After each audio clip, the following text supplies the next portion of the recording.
विश्वं दर्पणदृश्यमाननगरी तुल्यन्निजान्तर्गतं पश्यन्नात्मनि मायया बहिरिवोद्भूतै यथा निद्रया यः साक्षात् कुरुते प्रबोधसमये स्वात्मानमेवाद्वयं तस्मै श्रीगुरुमूर्तये नमः इदं श्रीदक्षिणामूर्तये बीजस्यान्तरिवाङ्कुरो जगदिदं प्राङ्निर्विकल्पं पुनः मायाकल्पितदेशकालकलना वैचित्रचित्रीकृतं मायावीव विजृम्भयत्यपि महायोगी वयस्वेच्छया तस्मै श्रीगुरुमूर्तये नमः इदं श्रीदक्षिणामूर्तये तस्मै श्रीगुरुमूर्तये नमः इदं श्रीदक्षिणामूर्तये।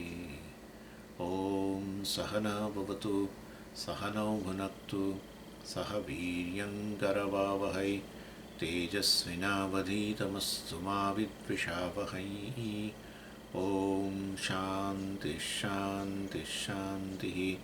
सदाशिवसमारम्भां शङ्कराचार्यमध्यमाम् अस्मदाचार्यपर्यन्तां वन्दे गुरुपरम्पराम्। ॐ आठवां अनुवाक।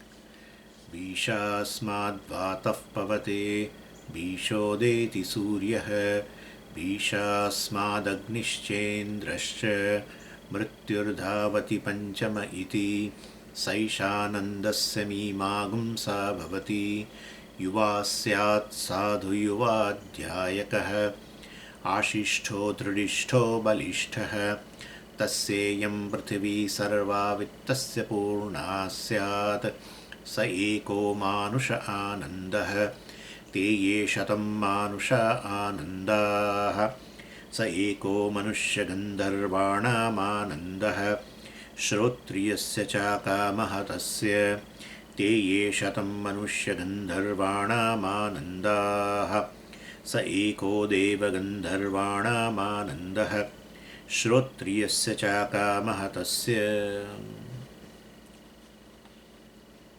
भाष्यकार कह્યું अतः अप्रतिहन्यमानस्य प्रतिकारवतः मनुष्यगन्धर्वस्य स्यात् चित्तप्रसादः तत्प्रसादविशेषात् सुखविशेष अभिव्यक्तिः एवं पूर्वस्याः भूमेः उत्तरस्यां भूमौ प्रसादविशेषतः शतगुण आनंदोत्कर्षः उपपद्यते।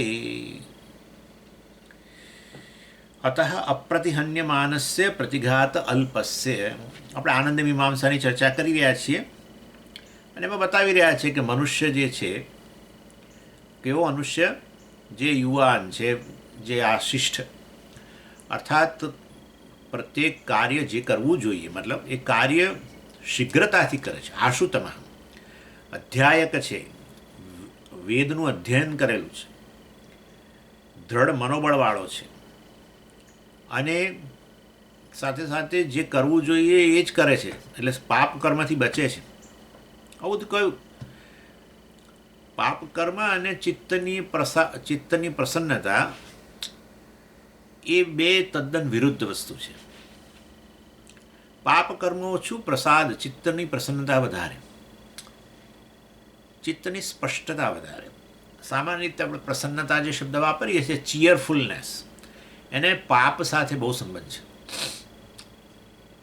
એટલે આપણે બધું હોય પણ પ્રસન્ન ન હોઈએ બહુ જ આ તો કોમન છે બહુ જ છે બધું આ જેટલું જે ઈચ્છીએ છીએ બધું આજુબાજુ પડેલું છે હાથ વગું જ છે પણ પ્રસન્ન નથી કંઈ સમહાવ ચિત્ત આ પાપ.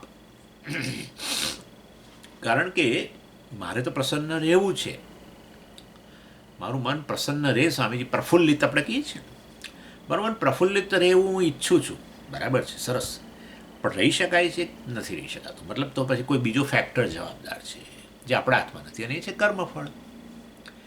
કર્મ આપણા હાથમાં છે. જો ચિત્તની પ્રસન્નતા કર્મ પરથી હોય આપણા કર્મને કારણે ચિત્તની પ્રસન્નતા પ્રાપ્ત થતી હોય તો આપણે એવું કરતા જ રહીએ પણ કરીએ છીએ તો પણ કંઈક નથી થતું પ્રસન્નતા જતી રહે છે જાય છે ને, બધાનો અનુભવ છે આ તો. એટલે એનો અર્થ એવો થયો કે એને કર્મફળ સાથે સંબંધ છે. જે વસ્તુ આપણા હાથમાં ન હોય એ કર્મફળ, આપણા હાથમાં હોય એ કર્મ. સરળ વસ્તુ. એટલે ધર્મ જે છે ને એને પ્રસન્નતા સાથે સંબંધ છે. તમે જોજો, જે સારા કર્મો મતલબ કે મદદરૂપ થવાના કર્મો છે, અથવા જે કરવું જોઈએ એ કરીએ, જે ન કરવું જોઈએ એ ન કરીએ. પેલી શરૂમાં આપણે સમજી પડે તો બહુ આમાં તો પેલો બહુ અમને સંઘર્ષ થાય છે. કરવું જોઈએ એ કરવામાં જ અમને તો સંઘર્ષ થાય છે. પરંતુ તમે કરો એ સંઘર્ષ તો પેલો રાગદ્વેષ સાથેની ઝઘડો છે. રાગદ્વેષને જેવું તમે કરવા ઈચ્છો, જે યોગ્ય હોય કરવું જોઈએ એ કરવા જાઓ, તરત રાગદ્વેષ આવીને ઊભા રહી જાય. ગમતું નથી, સમજીએ કરવાનું ગમતું નથી, પણ હવે તમે કહો છો એટલે કરીએ. એટલે જે સામાન્ય રીતે જે ગમે છે એ ખરેખર કરવા જેવું નથી હોતું, અને જે નથી ગમતું એ યોગ્ય હોય છે.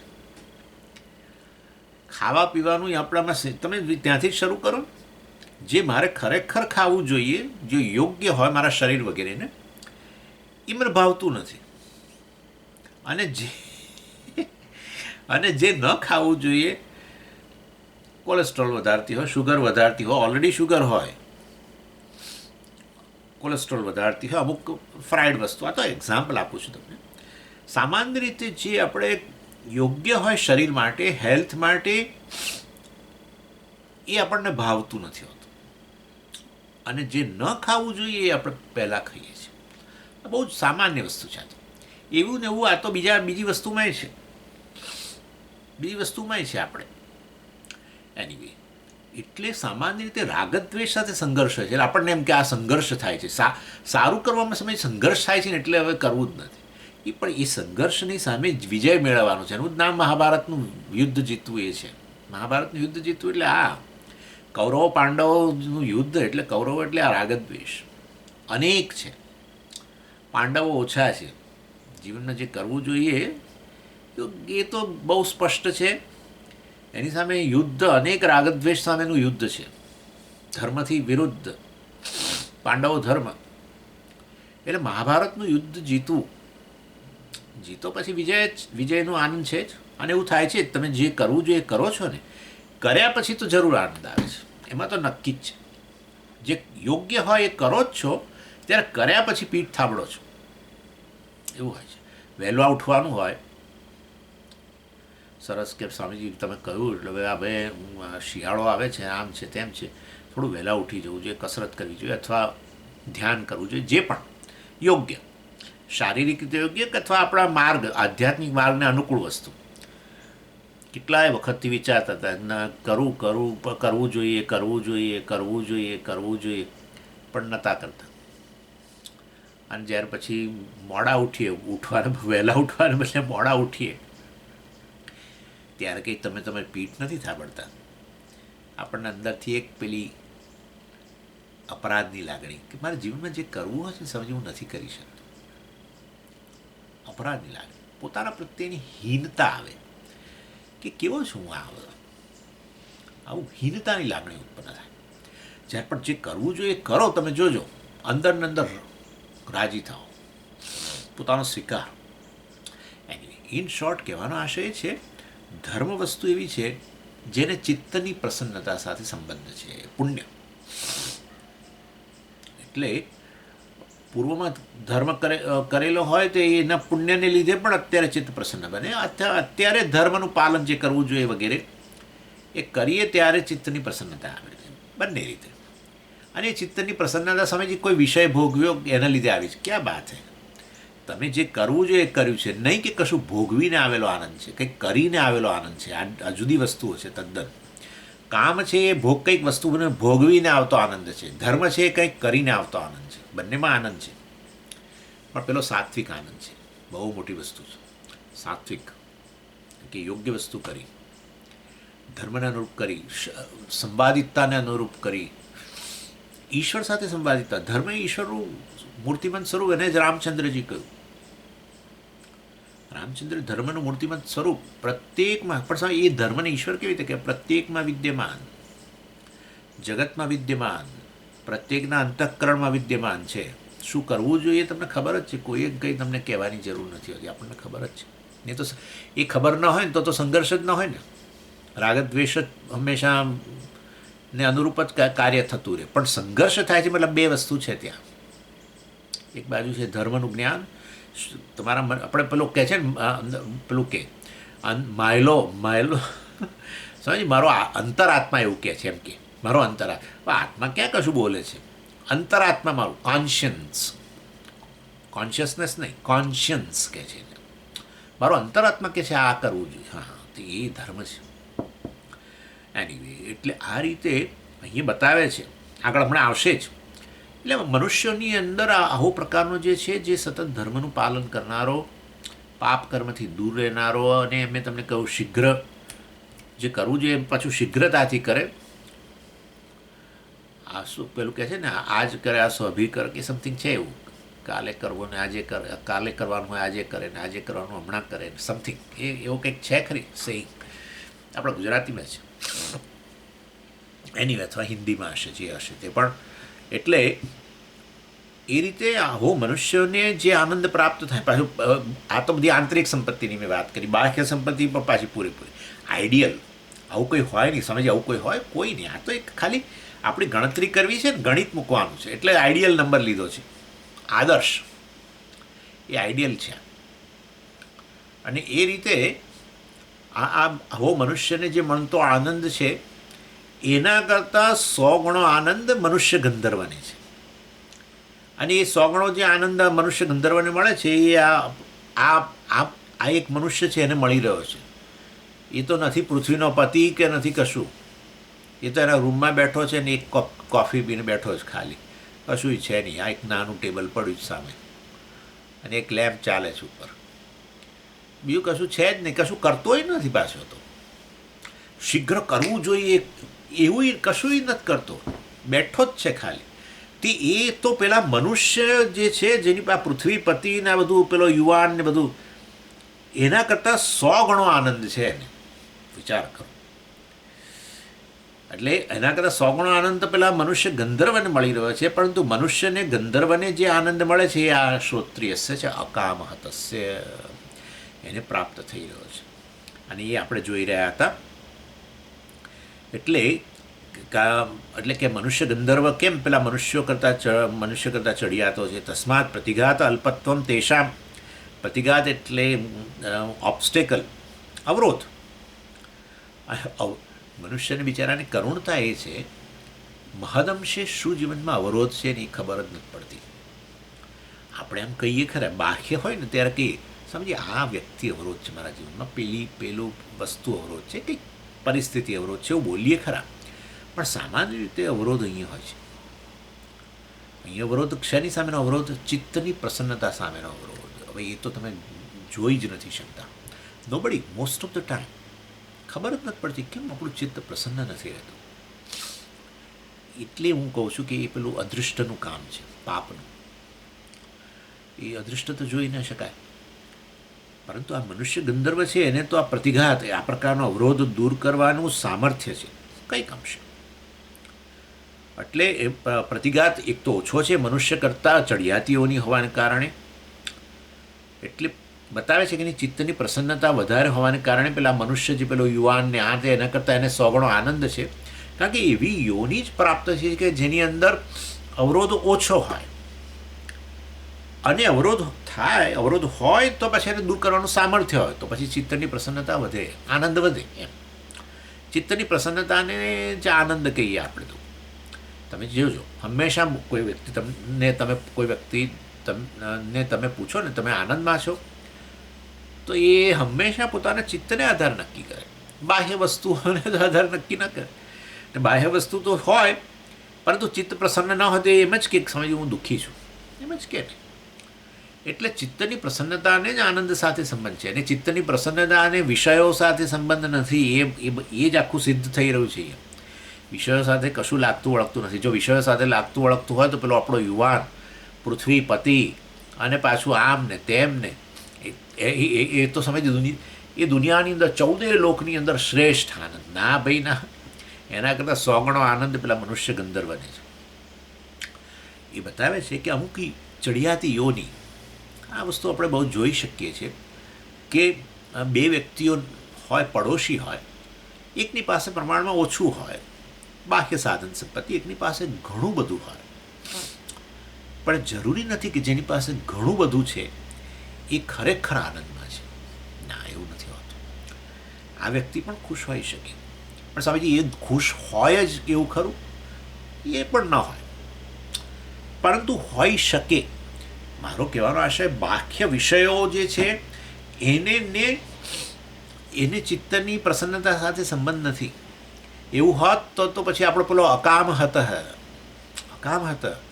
વિષયોની કામનાથી જે વિધેય નથી ગયેલો, અર્થાત વિષયોની કામનામાંથી કંઈક અંશે મુક્ત બનેલો છે, એનો આનંદ તો આ બધાની સાથે વધતો જ જાય છે. જે તે યોનિમાં મતલબ જે તે પ્રકારનું શરીર, ચડિયાતું શરીર પ્રાપ્ત કરીને થઈ જે આનંદ મળે, અવરોધ ઓછો હોય, અવરોધ દૂર કરવાનું સામર્થ્ય હોય અને ચિત્તની પ્રસન્નતા જેમ વધતી જાય, એ પેલાને તો મળી જ રહ્યું છે. જે અહીંયા રૂમમાં બેઠો છે ને એક કપ કોફી પીને બેઠો છે અને ખુરશી પર, સામાન્ય ખુરશી પર બેઠો છે, એને એ પ્રાપ્ત થઈ જ રહ્યો છે. મનુષ્ય ગંધર્વથી આગળ વધ્યું, હા, એ પેલા એને તો પ્રાપ્ત થઈ જ રહ્યો છે. કેમ? અકામહત.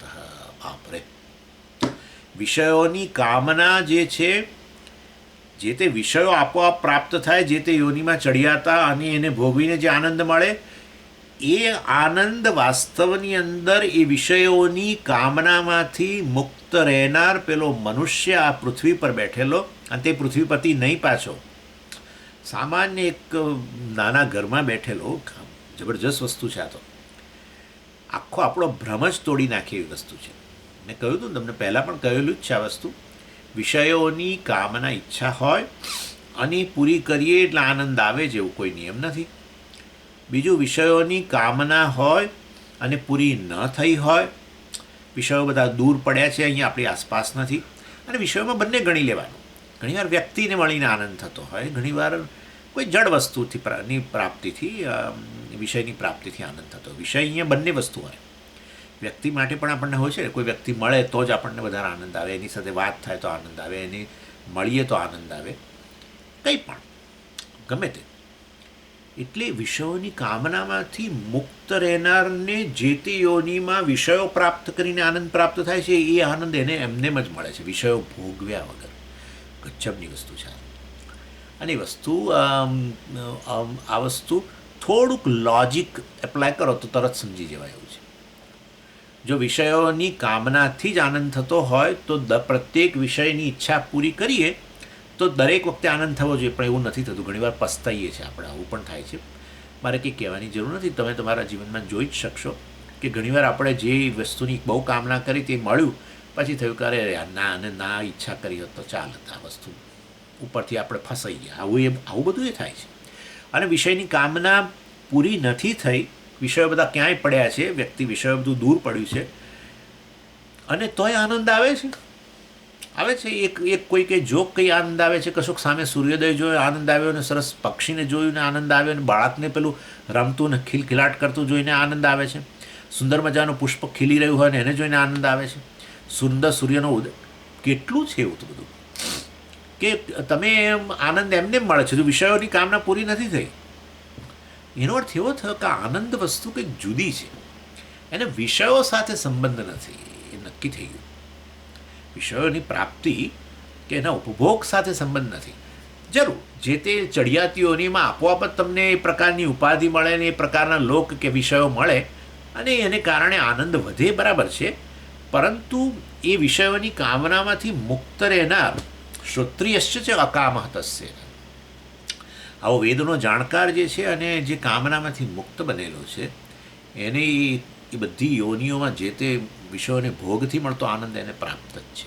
એ વસ્તુ અને આનંદ મીમાંસાના રૂપમાં રજૂ કરવામાં આવી, અને એમાં આપણે જોઈ રહ્યા હતા કે આ પ્રતિઘાત શક્તિ યોની વધતી જાય એટલે એક તો પ્રતિઘાત એટલે ઓબ્સ્ટેકલ પણ ઓછા હોય, અને હોય તો એને દૂર કરવાનું થોડું સામર્થ્ય એ યોનિમાં ચડિયાતા શરીરને કારણે સામર્થ્ય, જેમ ઇમ્યુનિટી પાવર આપણે નથી કહેતા, આપણે કહીએ છીએ ને, ઇમ્યુનિટી પાવર એટલે આપણે પેલી શું છે ને કે રોગ પ્રતિકાર શક્તિ. હા, અહીંયા પ્રતિઘાત શબ્દ વાપરે છે આચાર્ય. આપણે પ્રતિકાર શક્તિ કહીએ છીએ. પ્રતિકાર શક્તિ જે છે અવરોધો સામેની, ડિસીઝ સામેની, એ વધારે જેનામાં હોય છે એને વધારે સારી હેલ્થ જળવાય છે, અને જેની પ્રતિકાર શક્તિ ઓછી હોય છે એને તકલીફ પડે છે, એવું છે. એટલે ચડિયાતી યોનિમાં પ્રતિકાર શક્તિ, પ્રતિઘાત શક્તિ છે એ વધારે છે, અને સાથે સાથે પ્રતિઘાત પણ ઓછા છે, ઓબ્સ્ટેકલ પણ ઓછા છે, કારણ કે ચડિયાતી યોની છે વગેરે. પરંતુ આપણો પેલો ખુરશીમાં બેઠેલો અને એક કપ કોફી પી રહેલો, મને આ બહુ ગમે છે. એક કપ કોફી પી રહેલો, જો એક પૃથ્વી પતિએ નથી, એક ઘરનો પતિએ ના હોય કદાચ. ઇન શોર્ટ, આવી વ્યક્તિ. એટલે શાસ્ત્ર આ રીતે જે તમને બ્રહ્મવિદ્યા પ્રદાન કરવામાં આવી, એ બ્રહ્મવિદ્યા જે છે, કેમ કે આનંદ પણ સ્વામીજી આવું હોય નહીં. અરે ભાઈ, આનંદનો સોર્સ એકથી વધારે હોય તો આ બધી વસ્તુ આપણે મૂકી દેવી જોઈએ. આ ખોટી વસ્તુ બોલી રહ્યા છે. આનંદનો સોર્સ જ આનંદ એટલે શું, એટલું જો વિચાર કરશો ને તમે, તો તમને ખબર છે કે આનંદની ક્ષણમાં શું હોય છે. આનંદની ક્ષણમાં હું તો હોઉં છું નેચરલી. તો ભાઈ એવું તો હોય નહીં કે આનંદની ક્ષણમાં સમય હું જ જતો રહું છું. આવું તો નથી. હું તો હોઉં છું જ, પણ કેવો હું હોઉં છું આટલું વિચાર લેવાનું બસ. અત્યારે મને આનંદ નથી, દાખલા તરીકે સમજો, તો કેવો હું જોઉં છું મારી જાતને, અને આનંદની ક્ષણમાં હું કેવો જોઉં છું મારી જાતને, કેવા પ્રકારનો હું અનુભવું છું, બસ. તો તમને ખબર પડી છે કે આનંદની ક્ષણમાં મને કોઈ ઉણપ નથી લાગતી, આટલું તો નક્કી. કોઈ ઉણપ લાગતી હોય અને આનંદ હોય, આવું તો બને જ નહીં. જે ક્ષણે ઇનફેક્ટ આપણે આનંદમાં હોઈએ ને કોઈ આપણી ઉણપ બતાવે અથવા આપણી ઉણપથી આપણે સભાન બનીએ, તરત જ આનંદ જતો રહે છે. આવું જોઈએ જ છે આપણે. એટલે હું ઊણો, બરાબર, ઈચ્છાને કારણે ઊણો, પૂરી નથી થઈ એટલે ઊણો, જે પણ જે રીતે હું ઊણો એ પ્રકારનું જ્યારે મનમાં હોય, મર્યાદિત, ઊણો, નાનો, પરતંત્ર, આવી પ્રકારની લાગણી હોય તો આનંદ નથી હોતો. આ પ્રકારની લાગણીમાંથી મુક્ત બનવું, એના માટે વિષય પ્રાપ્ત થવો જરૂરી નથી, એ તો ખરું, ચાલો. પરંતુ વિષય પ્રાપ્ત ન થયો હોય, મેં તમને કહ્યું કોઈએ જોક કહ્યું ને આપણે ક્ષણ માટે આપણી અલ્પતાની લાગણીમાંથી મુક્ત બનીએ, કે કોઈક સરસ વસ્તુ જોઈએ આપણે આ વરસાદ હમણાં થઈ ગયો અને તમે હવે નીકળો આમ પેલા હાઈવે પર, અને હાઈવે પર વહેલી સવારે જાઓ, સમજો કે ડાકોર જઈ રહ્યા હો, અને પેલા સૂર્યોદયના દર્શન થતા હોય, પહાડો, અરે પેલા આપણે ત્યાં પહાડ નહીં પણ પેલું ડાકોર જતા તો ના આવે, પરંતુ પેલા ખેતરો જેની અંદર પેલું સુંદર બધું ગાડી હોય, ડાંગર કે આ કે તે, એટલે હરિયાળી તમે જોજો કેવા પ્રસન્ન થઈ જાઓ છો. એટલે કહેવાનો આશય એટલો જ છે કે એક ક્ષણે જે આનંદ થયો, વિષયની પ્રાપ્તિ તો થઈ જ નથી, તમે તો જઈ રહ્યા છો. ડાકોરના ગોટા હજુ તો દૂર છે, પરંતુ ડાકોરના ગોટાનો આનંદ આપણે તો હજુ દૂર છે, હજુ ક્યાં ભોગવ્યા છે, હજુ તો રસ્તામાં જઈ રહ્યા છો. આ એક્ઝામ્પલ આપું છું તમને સમજવા માટે કે આપણા સમાજની અંદર કેવું આવે. મનુષ્ય જન્મે પછી અમુક પ્રકારના ભ્રમ લઈને જ આપણે જન્મીએ છીએ, અને એમાં સમાજ પણ આપણો અંદર ઉમેરે. ઈચ્છા પૂરી થાય તો જ આનંદ આવે, ઈચ્છા પૂરી ન થાય તો દુઃખી જ રહીએ. આ તદ્દન ખોટી વસ્તુ છે. બસ એ જણાવવા માટે જ કે આવું જોઈએ આપણે, સુંદર દ્રશ્ય. અને તમે જોજો ક્ષણ માટે આપણે જાણે આપણે પહેલાં જ આપણને બધું અંદર ચાલતું હતું, આ મારું બાકી છે, પેલું બાકી છે, પેલું હજુ કરવાનું છે, પેલું મારો સાંભળતો નથી, એમ કંઈક complaining person, murmuring person, wanting person એક ક્ષણ માટે આમ જતો રહે જ્યારે આવું સુંદર દ્રશ્ય જુઓ. ત્યારે મતલબ કે કેવો અધૂરો હું, આવો ઉણપવાળો વગેરે, ફરિયાદ એટલે ઉણપ. નેચરલી ફરિયાદ કોણ કરે? ઉણપવાળો કરે કે પેલો આનંદમાં હોય કરે? આનંદના તો ઉપરથી ફરિયાદ મુક્ત થઈ જાય. એવો હું હોઉં છું, તમે સમજો. એટલે હું પૂર્ણ છું એવો પ્રકારની લાગણી હોય છે આનંદમાં. પૂર્ણ છું, વળી પાછું જતું રહે ને વળી પાછું કંઈક. પરંતુ કહેવાનો આશય એ છે, એટલે આનંદને પૂર્ણતા સાથે, અહમ જે પૂર્ણ છે એને જ આનંદ કહેવામાં આવે છે. તે તો જ્ઞાન અપાય છે, હું બ્રહ્મ છું, પૂર્ણ છું. સમજી ગયા? એટલે આ રીતે વાસ્તવની અંદર સમજવાનું છે, તો પેલી પકડમાંથી મુક્ત બનીએ. અને કઈ પકડમાંથી? કામનાઓની પકડમાંથી. વિષયની કામના જ મને આનંદ આપે છે, એ પ્રકારની જે આપણા ગ્રંથિ બંધી ગઈ છે, એમાંથી મુક્ત બની જ્યારે આ પ્રકારે વિશ્લેષણ કરીએ ત્યારે આપણે પછી અકામ હત થતા જઈએ, કામનાઓના બાણથી, કામદેવના બાણથી ન વિંધાઈએ. અને આ રીતે જ વધારે ચિંતન કરતા જઈએ, વધુ સ્પષ્ટ થતું જાય, શ્રોત્રિય બનતા જઈએ કે હું તો બ્રહ્મ છું જ, બરાબર છે, પૂર્ણ જ છું.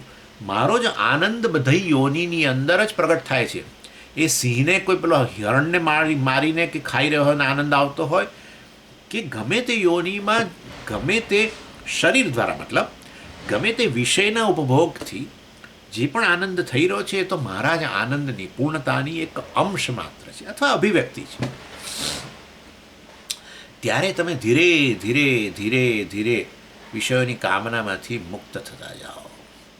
એટલે પછી તો ભાઈ એનો અર્થ એવો થયો કે જે તે યોનિમાં જે તે ચડિયાતો આનંદ મળતો હોય એ ચડિયાતો આનંદ અને તો પ્રાપ્ત જ છે, નક્કી થઈ ગયું ને. એટલે એ રીતે આમ જોવાનું. પણ આચાર્ય જરા સહેજ જુદી રીતે જુએ છે. મેં તમને એક વાત કરી હતી કે આચાર્ય દરેક વખતે એ પેલું કામ એ જે છે એ આ વ્યક્તિનો આનંદ ધીરે ધીરે વધી રહ્યો છે એ રીતે બતાવે. ચાલો એ પછી હું વાત કરું છું. એનીવે, એટલે મનુષ્ય ગંધર્વને મળતો આનંદ છે એ તો આપણા શ્રોત્રિય અકામહત જે છે, જે વેદાંતિ છે એમ કહો, ચાલો આ બહુ સારું, સાચો વેદાંતિ એમ ગણી લો. જે શ્રોત્રિય એટલે વેદાંતિ, વેદનું અધ્યયન કરનારને શ્રોત્રિય કહેવાય. અને એને કારણે આ અકામહત છે. બીજાઓને એ પ્રકારનો આનંદનો એક્સેસ નથી હોતો. એટલે મનુષ્ય ગંધર્વ જે છે એને આ આનંદ જે છે એનો મનુષ્ય પેલો આપણો યુવાન વગેરે જેને મળતા આનંદ કરતાં એના કરતાં 100 ગણો આનંદ આ મનુષ્ય ગંધર્વ યોનિને પ્રાપ્તમાં રહેલા જીવને પ્રાપ્ત થતો હોય છે. પરંતુ એ મનુષ્ય ગંધર્વને પણ જે આનંદ મળે છે એ આપણા આ પૃથ્વી પર પેલો જે બેઠેલો છે, ભલે યુવાન ના હોય, વૃદ્ધ હોય, પરંતુ પેલા યુવાનને તો બધા પૃથ્વીપતિ છે ને બધા વિષયોને ભોગવીને આંતરિક સંપત્તિ એ છે, પરંતુ એ શ્રોત્રિયત્વ વગેરે એનું તો ખાલી વેદનું અધ્યયન છે અને આમ દ્રઢ મનોબળવાળો છે ને એવી બધી પ્રકારની સંપત્તિ છે, પણ બાહ્ય સંપત્તિ પણ છે અને એને કારણે આનંદમાં છે.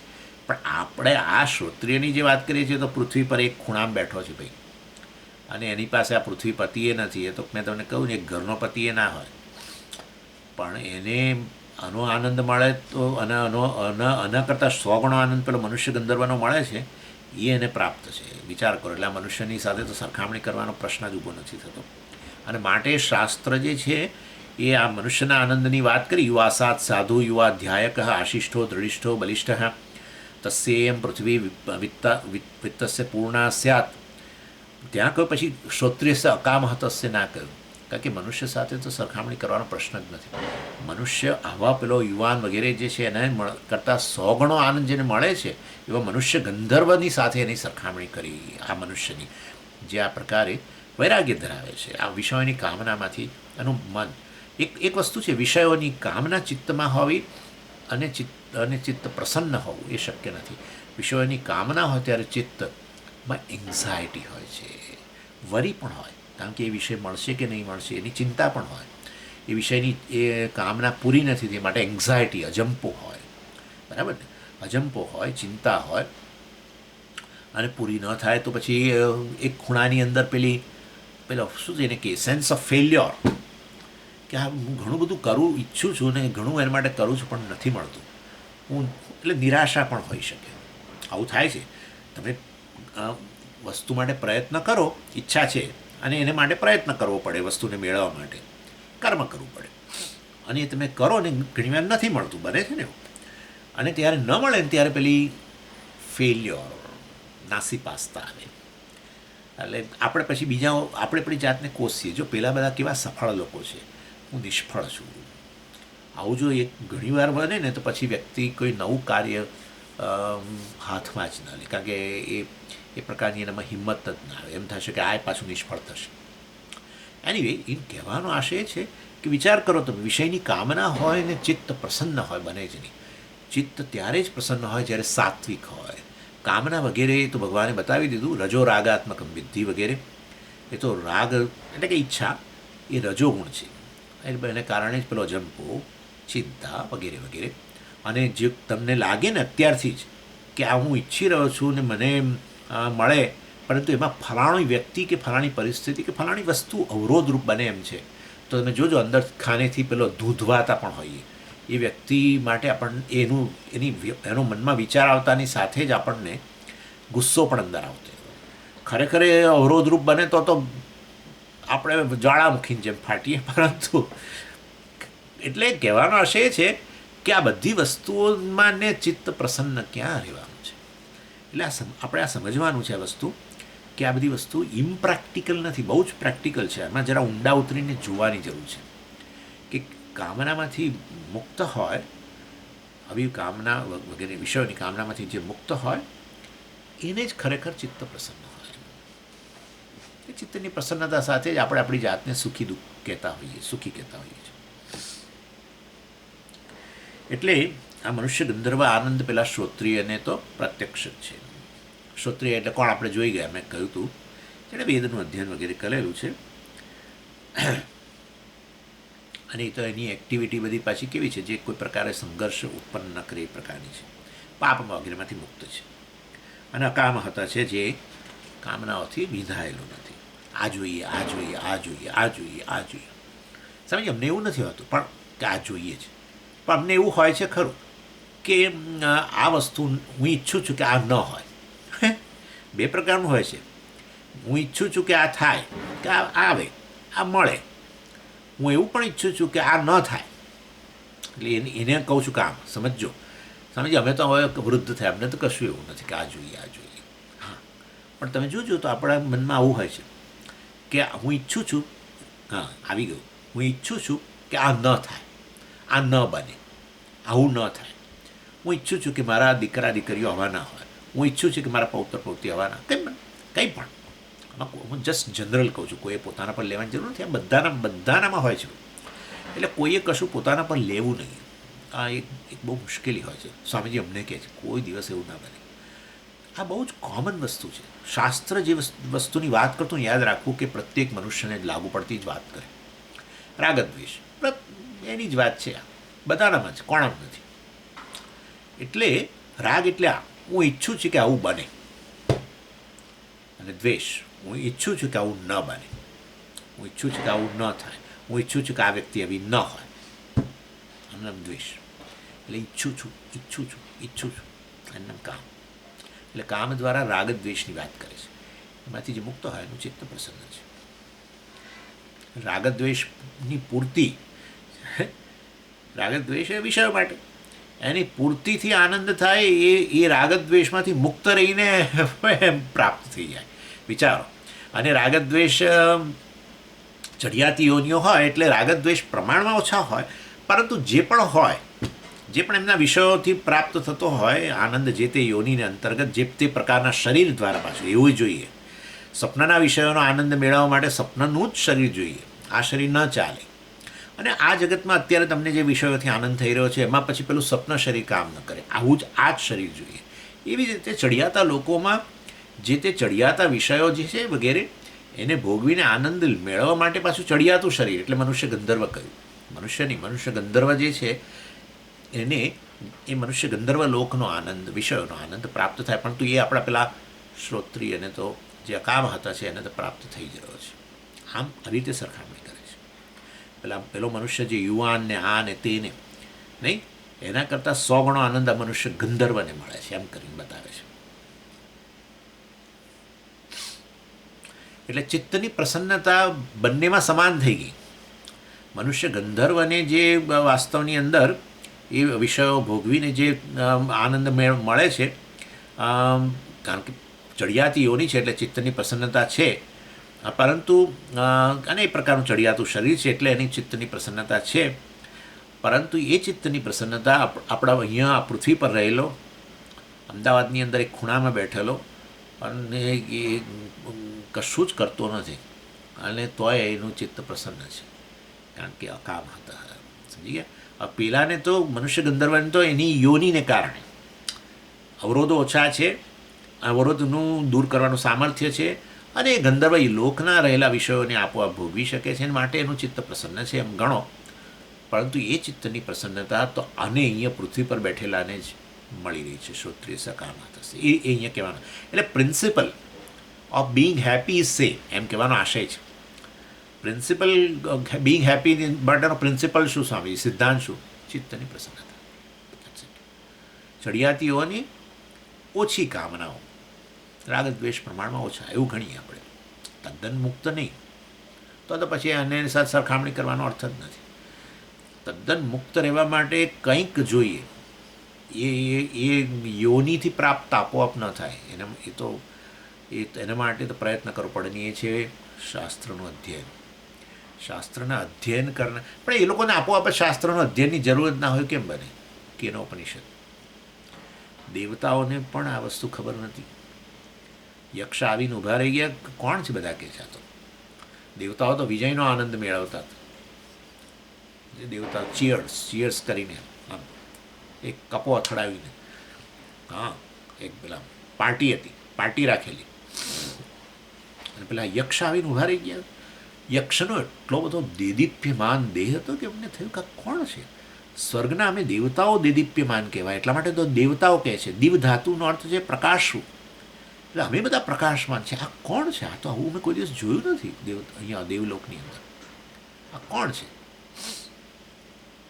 બધા ઇન્દ્ર તો બોસ છે ને બધાને, ચીફ ઓફ સ્ટાફ, ચીફ. એટલે એણે કહ્યું, જા અગ્નિને કહ્યું, અગ્નિદેવતા ગયા તો એના ખબર પડી. તમે જાણો છો અગ્નિ દેવતાનું અપમાન થઈ ગયું. અને પછી પેલા વાયુ દેવતા ગયા નહીં. ઇન્દ્રને થયું કે હવે તો મારે જાતે જ જવું પડશે. એ ગયા. પેલા યક્ષ જ અંતર્ધાન થઈ ગયા. આ તો સૌથી મોટું અપમાન. જેના ઘેર આપણે જાઓ એ આપણને કે તમે ઘરે આવજો. કેટલા વાગે આવો છો? 7 વાગે આવું છું. તમે ઘેર જાઓ, બહાર તાળો. એના જેવી વસ્તુ. કોઈ ઓડિયન્સ જ ના આપ્યું. ત્યારે પણ ઇન્દ્રને ખ્યાલ આવી ગયો કે કંઈક ગરબડ થઈ ગઈ છે. પછી ત્યાં પ્રાર્થના કરી તો ઉમાદેવી હાજર થયા, બ્રહ્મવિદ્યા હાજર થઈને કહ્યું કે યક્ષ બ્રહ્મ છે. મતલબ કે બ્રહ્મ છે એ વસ્તુની એમને ખબર નહોતી. શાસ્ત્ર પાસેથી ખબર પડે ને તો બ્રહ્મવિદ્યા વગેરે એ લોકોને ખબર નથી. ચડિયાતી યોની હતી જરૂર, અને ચડિયાતા વિષયો કહો, અને એના કારણે એમને ચિત્ત પ્રસન્ન બન્યું. અવરોધો ઓછા આપણા કરતાં જરૂર. મનુષ્યને જે બધા સંઘર્ષ કરવો પડે, આંતરિક એટલો સંઘર્ષ પણ નહીં, કારણ કે શરીર ઉર્ધ્વ ચડિયાતું છે, અને એ દૂર કરવાનું અવરોધ આવે તો એનું દૂર કરવાનું સામર્થ્ય છે. એટલે ચિત્ત પ્રસન્ન ખરું, આ મનુષ્ય કરતાં ઘણું વધારે, પરંતુ અકામ હતા નહીં. એટલે દેવતાઓમાં અંદરો અંદર પાછી તમે આ બધું પુરાણોમાં બહુ વાંચો. બધું ઇન્દ્રને પેલો થયું કે મારું પદ જતું રહેશે, ઇનસિક્યોરિટી. આ પેલા નીચે યજ્ઞ કરી રહેલા છે અશ્વમેધ, મારે કંઈક હવે એમને કંઈક અંદર હવનમાં અડકા નાખવા પડશે, આમ કરવું પડશે, કંઈક સ્કીમિંગ. દેટ શોઝ વોટ કે આ કંઈ વૈરાગ્ય થોડા ધરાવનારા છે આવા. પરંતુ એને જે ચિત્તની પ્રસન્નતા છે, આ બધું આવી ચડિયાતીઓની ને ચડિયાતા વિષયો વગેરેને કારણે પ્રતિકાર કરવાની શક્તિ વધારે, એને બધું ખરું. એને કારણે જે ચિત્તની પ્રસન્નતા છે એ પહેલાં આપણે અહીંયા બેઠેલો વેદાંતનો અભ્યાસ કરીને એક ખૂણામાં બેઠેલો વ્યક્તિ છે નાના ઘરની અંદર, એ ચિત્તની પ્રસન્નતા એને પ્રાપ્ત જ છે. જેના કારણે દરેક વ્યક્તિ પોતે સુખી છે કે નહીં એ નક્કી કરતો હોય છે. એ છે આંતરિક પ્રસન્નતાને કારણે, મનની પ્રસન્નતાને કારણે એ એને પ્રાપ્ત જ છે. આ રીતે બતાવે છે. એટલા માટે દરેક વખતે આવશે શ્રોત્રિયસ્ય ચ અકામાતસ્ય, શ્રોત્રિયસ્ય ચ અકામાતસ્ય. જેમ પેલું ઉર્ધ્વયોની બતાવતા જ હશે કે એના કરતાં મનુષ્ય ગંધર્વને 100 ગણો, અને મનુષ્ય ગંધર્વ કરતાં પેલા દેવ ગંધર્વને 100 ગણો. પણ આને તો એ જે આનંદ પેલાને મળે છે જે તે યોનિમાં, એ તો આને તો મળી જ રહેલો છે, એમ કરીને બતાવશે.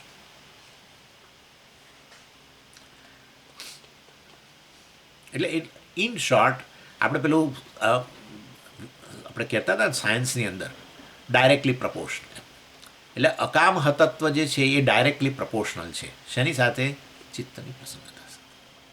અકામ હતત્વ ઇઝ ડાયરેક્ટલી પ્રપોર્શનલ ટુ, આવું આવતું હતું પહેલાં, આમ કરીને આપણે કંઈક લખતા હતા. અકામ હતત્વ ઇઝ ડાયરેક્ટલી પ્રપોર્શનલ ટુ ચિત્ત પ્રસન્નતા.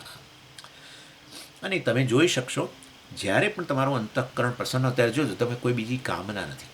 એટલા માટે જ પેલી કામના પૂરી થયા પછી કામનામાંથી નિવૃત્ત થતાની સાથે જ પેલું ચિત્ત શાંત થઈ જાય છે, પ્રસન્ન થઈ જાય છે.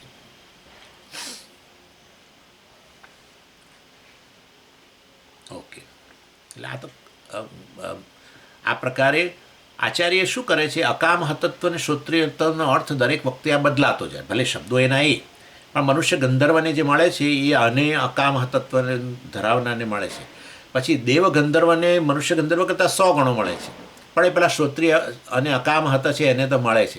એટલે આપણે અકામ હતત્વનો અર્થ પછી બદલવો પડે ને, કે આને જે મળે છે એ આનંદ મનુષ્ય ગંધર્વને જે મળે છે એ તો આ મળ્યો છે, પણ એના કરતાં 100 ગણો જે આનંદ મળે છે એ પેલા અકામ હતત્વ ધરાવનારને મળે છે. મતલબ કે એની કામનાથી વિધેય નહીં જવાની એની ક્ષમતા જાણે વધારે છે, એ રીતે આપણે ગણાય. એટલે દરેક વખતે આપણે શ્રોત્રિય અકામ હતત્વનો અર્થ થોડો થોડો બદલતા રહેવું પડે, કારણ કે એની સાથે સરખાવતા જઈએ છીએ જેમ ઉપર જઈએ. એને બદલે આચાર્યએ સરસ કહ્યું કે એવું બરાબર છે, આ ભાષ્યકારે કહ્યું એટલે આપણે તો એ તો એમાં કોઈ શંકા જ નથી, પરંતુ બીજો અર્થ પણ લઈ શકાય છે, અને એ છે શ્રોત્રિય અકામ હતો એટલે પેલો બ્રહ્મવિદ, બ્રહ્મને જાણનારો. અને બ્રહ્મને જાણનારો એટલે શું? સર્વ કાંઈ બ્રહ્મ છે, એટલે બધા વિષયો જે છે એ બ્રહ્મ છે, હું જ છું. તો ભાઈ વિષયની કામના રહેવાનો સવાલ જ નથી. જ્યારે કામના હોય ત્યારે બતાવે છે કે વિષય મારી પાસે નથી ને મેં એની ઈચ્છા કરી છે, મારે પ્રાપ્ત કરવાનો છે. પણ એ તો પ્રાપ્ત જ છે, કારણ કે બધું બ્રહ્મ જ છે. એટલે પણ એવો અર્થ કેમ લે છે? કારણ કે અહીંયા તમે જોશો તો સત્યમ જ્ઞાનમ અનંતમ બ્રહ્મ યો વેદ નિહિતમ ગુહાયામ પરમે વ્યોમન્ને સહ અશ્નુતે સર્વાન કામાન. કહ્યું જે આ બ્રહ્મને જાણે છે, અંતઃકરણની અંદર અહમ જે પ્રગટ થયો છે એ અહમ જ વાસ્તવમાં બ્રહ્મ છે. તો અહંકાર બ્રહ્મ છે, એટલે એ રીતે વાસ્તવમાં જેણે જાણે છે કે હું જ પૂર્ણ છું, કે જે કાંઈ છે હું જ છું, તો પછી હવે કયા વિષયની કામના કરવાની? કામના બતાવે છે કે જે તે વસ્તુ મને પ્રાપ્ત નથી, અપ્રાપ્ત વસ્તુની જ ઈચ્છા હોય. પ્રાપ્ત વસ્તુની કોને ઈચ્છા હોય? મને મસ્તક આપેલું જ હોય ભગવાને, તો હવે હું કંઈ થોડો ભગવાન પાસે જઈને મસ્તક માગું? ભગવાને વિચાર પણ પડી જાય, ભગવાને પાછું કહેવું પડે માફ કરજે, એવું આપણને કહેવું પડે કે તે શું માગ્યું, મને કંઈ સમજાયું નહીં, માફ કરજે. એટલે આપણે આપણામાં તો ગૂંચવાડો છે જ. મસ્તક માગીને ધડ પર મસ્તક માગ્યું એટલે ગૂંચવાઈ ગયો, એને એ કે એ ગૂંચવાઈ જાય છે. એટલે ખરેખર આપણે ગૂંચવાડામાં હતા, આપણો ગૂંચવાડો એને આપણે ટ્રાન્સફર કર્યો. એટલે એ કહે છે આઈ બેગ યોર પાર્ડન, મને માફ કરજે, પણ તે શું માગ્યું? શું? ના ના, મેં તને કહ્યું જ ખરું કે મને ધડ પર મસ્તક આપ. તો એણે કહેવું પડે સોરી. એણે ભગવાન સર્વશક્તિમાન છે, એણે સોરી કહેવું પડે. વિચાર કરો તમે, સર્વશક્તિમાન જે આપણે કહીએ તું શાનો સર્વશક્તિમાન? જો તું મને ધડ પર મસ્તક ના આપી શકો તો તું સર્વશક્તિમાન છે નો? તું ખાલી પેલો એક જોકર જેવો લાગુ છું મને, પોતાની જાતને સર્વશક્તિમાન ના કહેવડાય હતું. પણ એ કહે છે હું કેટલીક વસ્તુ હું તને ના આપી શકું. બિચારો પાછું ફરી કહ્યું એણે, કેટલીક વસ્તુ હું તને ના આપી શકું. તું જે ઓલરેડી તારી પાસે જે હોય એ હું તને કેવી રીતે આપું? તું કહેતો ડબલ ડેકર આપું તને, પર બીજું, અથવા તું કહેતો એક પાછળ મૂકી આપું, એટલે એક આ બાજુ ને એક પેલી બાજુ ફેસ કરતું. એટલે તું ઓલરેડી ગૂંચવાડામાં તો છું, તું લોકોને ગૂંચવી શકીશ. તું જઈ રહ્યો છું કે આવી રહ્યો છું કોઈને ખબર જ નહીં પડે, બે બાજુ મસ્તક હોય તો. ઇન શોર્ટ કહેવાનો આશય છે જે ઓલરેડી હોય એની ઈચ્છા ન જ હોય. એટલે કહેવાનો આશય છે કે જો હું જ બ્રહ્મ છું, હું બ્રહ્મ હોઉં તો આ જગત રૂપે બધી મારી જ અભિવ્યક્તિ હોય, સર્વ વિષયો બ્રહ્મ છે. તો એવા સંજોગોમાં પછી વિષયની કામના જ ન હોય ને. સમજી ગયા? એનો અર્થ કે અકામ હતા છે. એટલે એ અર્થ આચાર્ય લે છે. કયા આચાર્ય લે છે? પૂજ્ય સ્વામીજી. કે ભાઈ સંદર્ભ તમે જુઓ, સંદર્ભ શું છે? સહ અશ્નુતે સર્વાન કામાન. એ સર્વાન કામાન સહ અશ્નુતે, એક સાથે બધા વિષયો પ્રાપ્ત કરી લે છે. કોણ? આ બ્રહ્મને જાણનારો, જે અહમને બ્રહ્મના રૂપમાં જાણે છે. સત્યમ જ્ઞાનમ અનંતમ બ્રહ્મ હું છું, એ આવી ગયું. એ પ્રકરણ છે, એકચ્યુઅલી એ સંદર્ભ છે, કોન્ટેક્સ છે. અને તો પછી આપણે કહી શકીએ કે જે તે યોનિમાં જે તે શરીર પ્રાપ્ત કરીને જે તે પ્રકારના વિષયો ભોગવીને જે ચડિયાતો ભલે ગમે એવો આનંદ હોય, પરંતુ એ સર્વ બ્રહ્મ જ હોય ને એ બ્રહ્મ હું હોઉં તો વાસ્તવની અંદર મારે કોઈ કામના વિષયોની હોતી જ નથી. એટલે શ્રોત્રિય એટલે આ પ્રકારે વેદાંતનું અધ્યયન કરીને જેણે સ્પષ્ટતા મેળવેલી છે આત્મ વિષયની, એ પણ અકામ હતા હોય, બ્રહ્મવિદ. એ વસ્તુ એ રીતે પણ અર્થ લઈ શકાય એમ. મનુષ્ય ગંધર્વથી માંડીને બ્રહ્માજી સુધી બધું.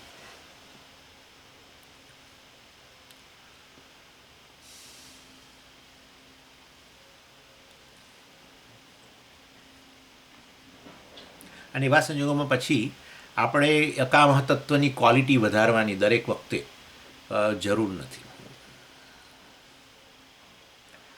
નહીં તો પછી દરેક વખતે અર્થ શબ્દ એનો એ જ રહેવાનો, શ્રોત્રિય અકામ હતા, શ્રોત્રિય અકામ હતા, પરંતુ દરેક વખતે અકામ હતા ની ક્વોલિટી આપણે બદલાતી જાય. કારણ કે ચડિયાતી યોનિનો આનંદ એને પ્રાપ્ત હોય તો એની મતલબ કે કામનામાંથી મુક્તિ એની વધતી જાય છે.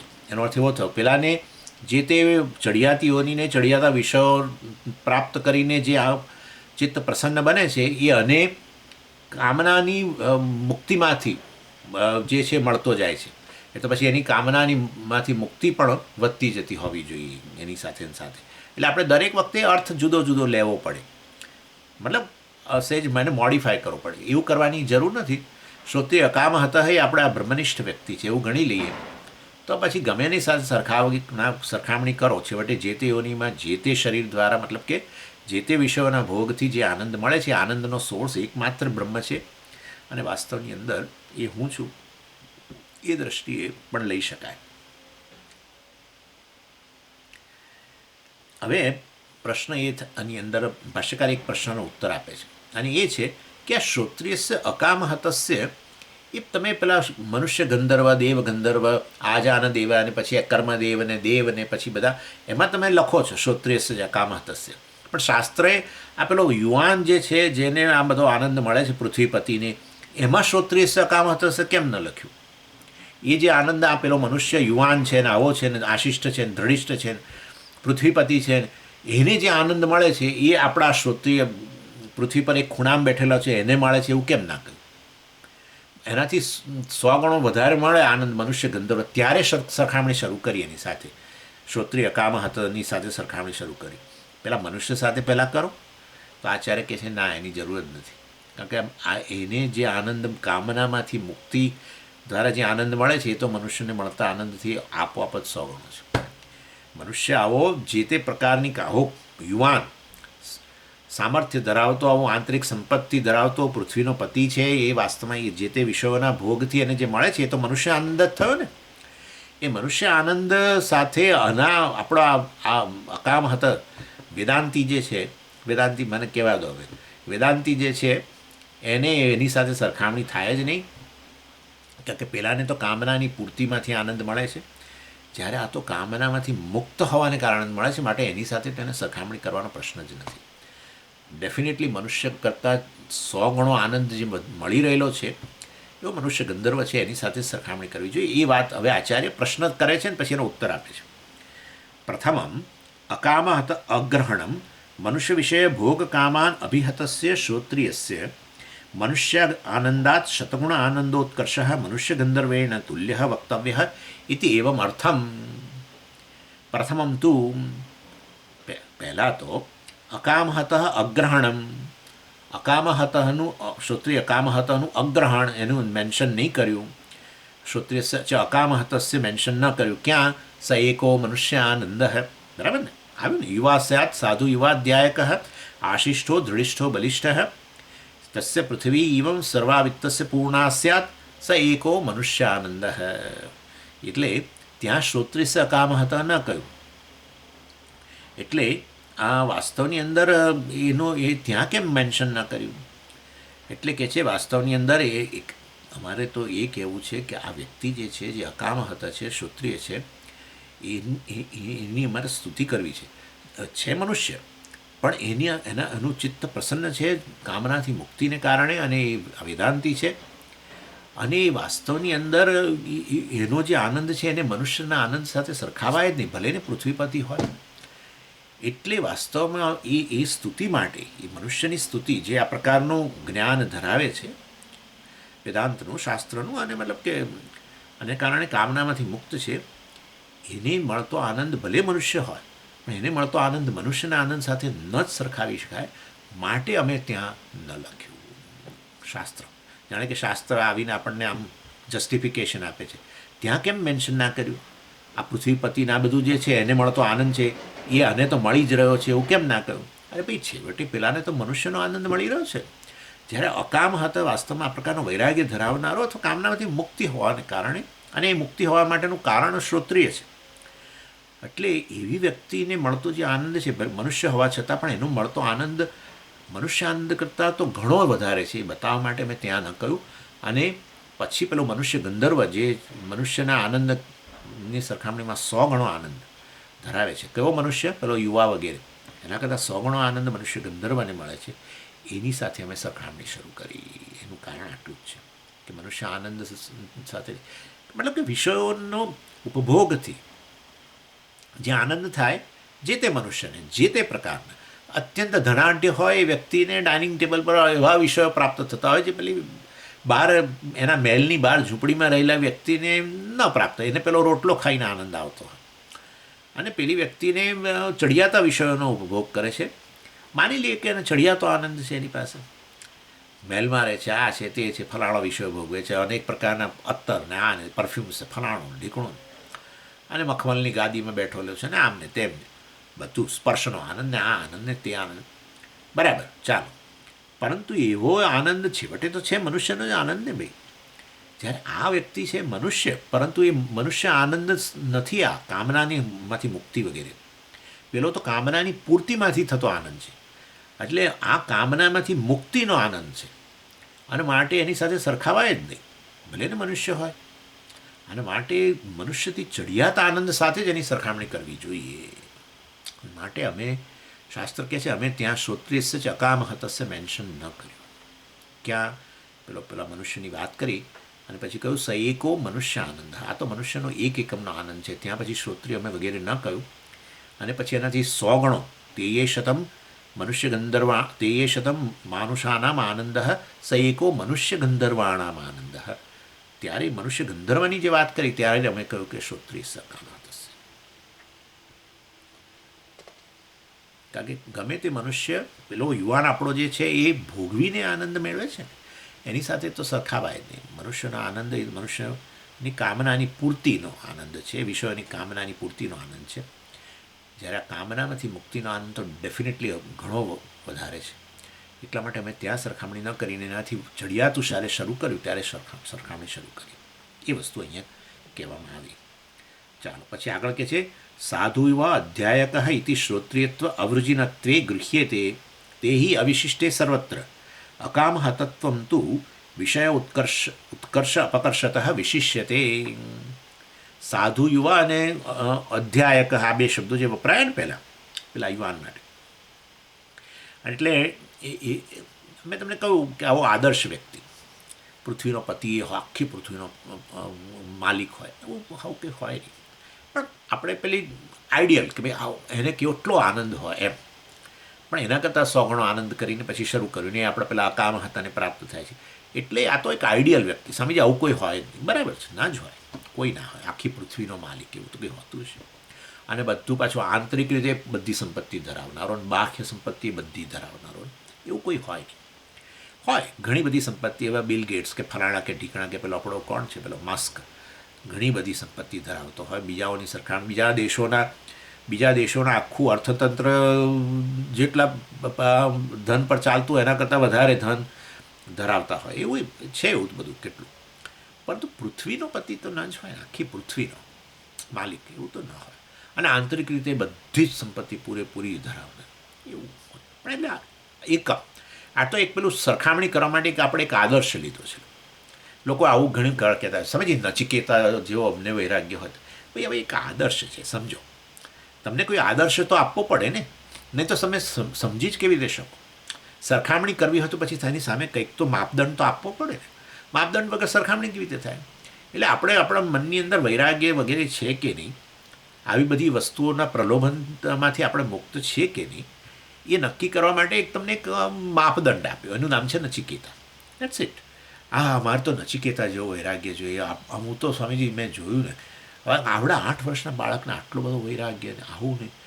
મારે તો આ તમે પેલી ઇમ્પોર્ટેડ કાર્સ આપો ના જોઈએ, પેલું ના જોઈને અપ્સરાઓને આ, મારે કશામાં રસ નથી. મને તો આ આત્માને જાણવામાં રસ છે. મારે તો એટલું જ જાણવું છે કે મૃત્યુ પછી ખરેખર આ કોઈ આત્માનું અસ્તિત્વ હોય છે કે નથી હોતું, કે મૃત્યુ સાથે આત્મા પણ મરી જાય છે, એ મારે તો જાણવું છે.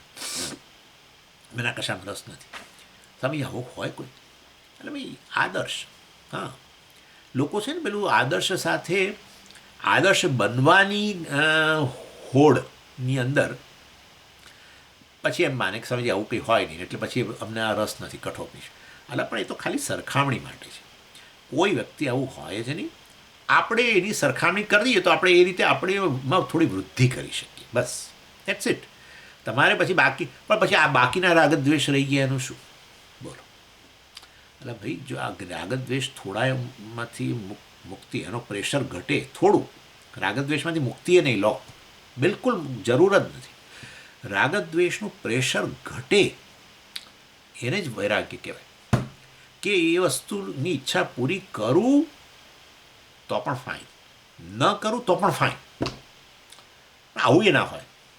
તમે જ વિચારી લેજો, તમારા જીવનની અંદર અત્યારે જ એવું હશે, કેટલી વસ્તુની ઈચ્છા હશે, પણ એવું પણ છે કે મળશે તો એ ઠીક, ને નહીં મળે તો ઠીક. પેલી વસ્તુ દૂર થશે તો એ ઠીક, એ દ્વેષ, એ પણ ઈચ્છા, મેં તમને કહ્યું, એ વસ્તુ ફલાણી દૂર થશે તો એ ઠીક, નહીં થાય તો કંઈ નહીં.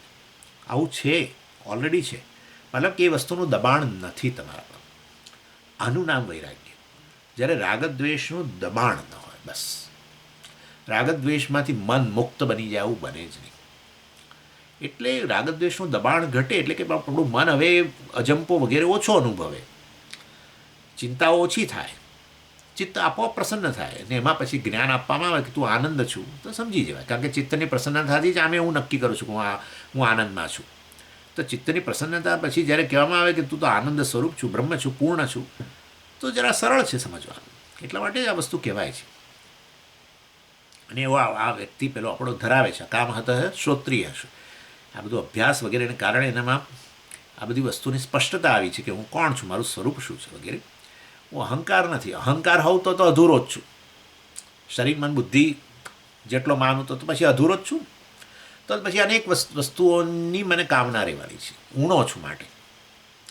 અને એ ઉણપમાંથી મુક્ત થવા માટે બધી વિષયોની પૂર્તિ કરું તો પણ ઉણપ તો રહે છે જ, જાણીએ જ છે આપણે. ઈચ્છાઓ આપણે પૂરી કરીએ તો પણ ઈચ્છાઓ તો પછી આગળ વધતી જ જાય છે, નવી નવી આવતી જ જાય છે. એટલે કોઈ પણ સમયે મનુષ્યના જીવનની અંદર એક વસ્તુ તો છે, બાળક હોય કે યુવાન હોય કે પ્રૌઢ હોય કે વૃદ્ધ હોય, હંમેશા એના મનની અંદર પૂરી થયેલી ઈચ્છાઓની સરખામણીમાં પૂરી ન થયેલી ઈચ્છાઓ હંમેશા વધારે હોય. બાળક તરીકે પણ, હા, બાળકને બધી એ ઘણી વસ્તુ માંગે મા બાપ પાસે. તમે જોજો, જ્યારે પણ બહાર જાય ત્યારે પેલું જોઈએ, પેલું જોઈએ, પેલું જોઈએ. મા બાપ તમે જોશો તો કેટલું અપાવે, બધું ના અપાવે. અને એ સ્કૂલમાં દાખલ થયો તો સ્કૂલમાં હવે બધી સ્પોર્ટ્સમાં એને પહેલાં આવવું, બધા આખા ક્લાસની અંદર પહેલો ને બધા વિષયોમાં સૌથી આગળ રહેવું છે. એવું ના બને. કદાચ થઈ જાય એકાદ વાર તો થઈ જાય, પણ વળી પાછું નવા ધોરણ એમાં દાખલ થાય પાછું. અને દરેક વર્ષે આવું તો કંઈ બનતું જ નથી. તમે જુઓ ને આ બધી ટેનિસ રમાય છે ને આ બધા કયા બધા અનસીડેડ પ્લેયર બધા વિમ્બલ્ડન જીતી જાય ને પેલી યુએસ ઓપન જીતી જાય. આવું જ છે. કોઈ તમે કે જીવનભર તમે બધા આગળ જ રહો એવું કંઈ થોડું છે. એટલે તમે ઈચ્છો ખરા, પરંતુ તમારી ઈચ્છા પૂરી ન થાય. યુવાનની તો ઈચ્છાઓ, હજારો ઈચ્છાઓ છે. અને ઈચ્છાઓમાં આપણે જોઈએ તો બધું છે, પેલું છે. ટ્રમ્પે આ રીતે જ વર્તવું જોઈએ. આપણે તો પોલિટિકલ ઈચ્છા હોય છે બધી. મોદીએ આ કર્યું પરંતુ આ નથી કર્યું, એણે આ કરવું જોઈએ, આ ઈચ્છા જ છે ને, બીજું શું છે. આપણા સમાજની અંદર સમયથી દંભ વધારે છે. દંભ નીકળી જાય તો બહુ સારું. પેલી વ્યક્તિ દંભી છે, પેલો આમ છે, પેલો છે, એ મને અસંતોષ એનો છે એમ કે. અસંતોષ એટલે ઈચ્છા પૂરી નથી થઈ. ઇન શોર્ટ, આપણી અનેક સ્તરની ઈચ્છાઓ છે, આપણા એજ્યુકેશન વિશે, આપણા પર્યાવરણ વિશે. અને માટે હંમેશા જે પૂરી ન થયેલી ઈચ્છાઓ છે એની સરખામણીમાં એ પૂરી થયેલી સરખામણીમાં ન પૂરી થયેલી હંમેશા વધારે હોય છે. એટલા માટે જ આપણે અજંપો છે. આપણે વિચારી લો કે આપણા ચિત્તમાં અજંપો કેમ છે? આમ તો બધી બહુ વસ્તુઓ છે આજુબાજુ. કારણ કે ન પૂરી થયેલી ઈચ્છાઓ હંમેશા એ પેલી બડબડ બડબડ બડબડ કરતી હોય છે મનની અંદર. એટલે એને કારણે હોય છે. એમાંથી આ મુક્ત થઈ ગયો છે. વિચારો તમે કેવી ગજબ વસ્તુ છે કે જગત મિથ્યા છે, જે વસ્તુ સત્ય છે એ હું જ છું. કોઈ કમ્પ્લેન જ ના રહે ને, શું કમ્પ્લેન રહે? કારણ કે સપાટી પરનું છે બધું. આ વસ્તુ બદલાઈને આમ બની, આ વસ્તુ બદલાઈને આમ બની, પણ ખરેખર કશું નથી બન્યું. એક જ વસ્તુ જે છે તે છે. જે બદલાવ આવી રહ્યો છે કેવળ સપાટી પરનો બદલાવ છે, અને એટલા માટે એ બદલાવ તો ચાલુ જ રહેવાનો છે. અને એટલા માટે તો ભગવાને કહ્યું બીજા દ્વિતીય અધ્યાયની અંદર કે ભાઈ આ જગત જે છે એ તો સતત પરિવર્તન પામી જ રહેલું છે, વિકારી જ છે. શરીર સહિત બધું જ, મનથી માંડીને બધું, ઇન્દ્રિયોની શક્તિ વગેરે બધું બદલાઈ જ રહેલું છે. એ બધો જગતનો ભાગ છે. એ તો આવું જ છે, એમાં કશું હું નહીં કરી શકું, ભગવાને કહ્યું. પરંતુ એનું અધિષ્ઠાન જે છે, મતલબ કે જે સત્ય વસ્તુ છે એ તો નિર્વિકાર છે વગેરે. એટલે એવું જાણનારો જે છે એને પછી આવી અસંતોષ વગેરે હોય જ નહીં, પૂરી રાગ કે દ્વેષ વગેરે, મુક્ત બની ગયેલો હોય. મિથ્યા વસ્તુ માટે કોઈને ઈચ્છા ન હોય. જાણીએ તો, ન જાણીએ તો, સત્ય માનીએ તો પછી અનંત ઈચ્છાઓ થઈ જાય. પરંતુ મિથ્યા છે જાણી લેવું જરૂરી છે. એની હવે આગળ જોઈશું. ઓમ પૂર્ણમદ પૂર્ણમિદમ પૂર્ણાત પૂર્ણમુદચ્યતે પૂર્ણસ્ય પૂર્ણમાદાય પૂર્ણમેવાવશિષ્યતે. ઓમ શાંતિ શાંતિ શાંતિ. હરિ ઓમ શ્રી ગુરુભ્યો નમઃ. હરિ ઓમ.